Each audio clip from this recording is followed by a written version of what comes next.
My name is Jackson Muso. I'm the Director for Fisheries, Aquaculture and Blue Economy from the Ministry of Livestock and Fisheries in the Republic of South Sudan.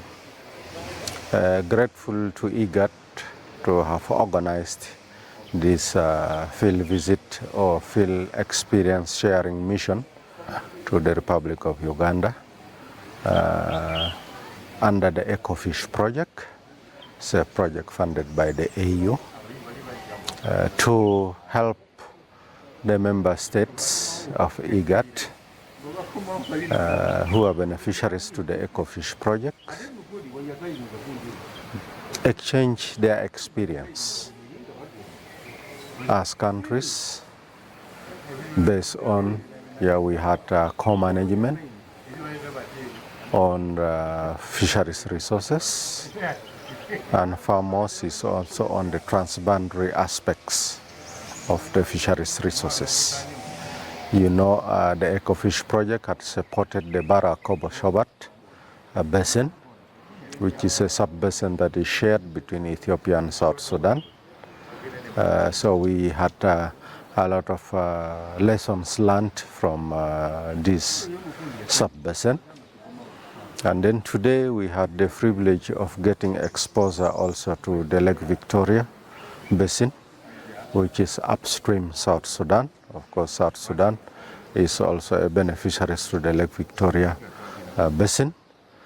So basically we have learned a lot and have gained a lot on the transboundary aspects of the fisheries resources management, since fish don't have a definite borders.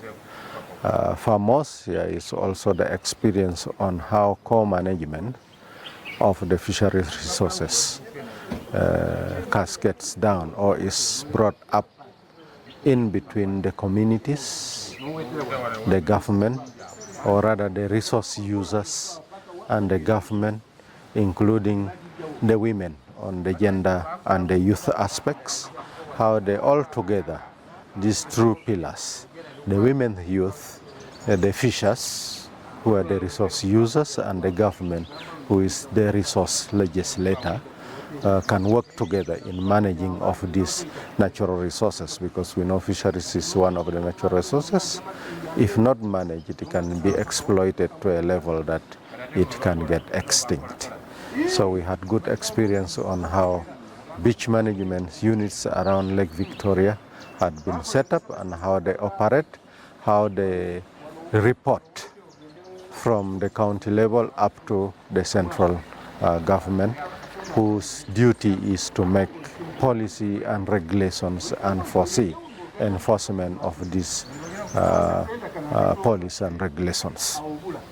The other thing that we have also gained experience on is on how to overcome the post-harvest losses.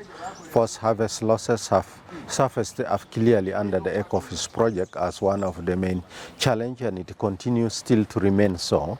When we look onto all these basins, the Barakobo-Sobat sub-basin, then the Omo Turkana sub-basin, now we come to the Lake Victoria basin. So we also found that the post-harvest losses is a key issue here. But we were impressed on the level how Ugandans have metamorphosis up on the use of the rudimental technology on overcoming post-harvest losses. We were shown yesterday on how women had modified shock ovens to improve smoking, fish smoking.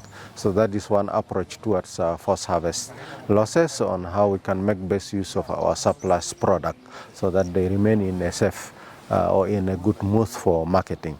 So I was impressed on the performance of the women, and I think this is one of the lessons that I've learned, and I think I'm going to upscale it or replicate it back home in my sub-basin units as we continue on working in these post-harvest loss issues.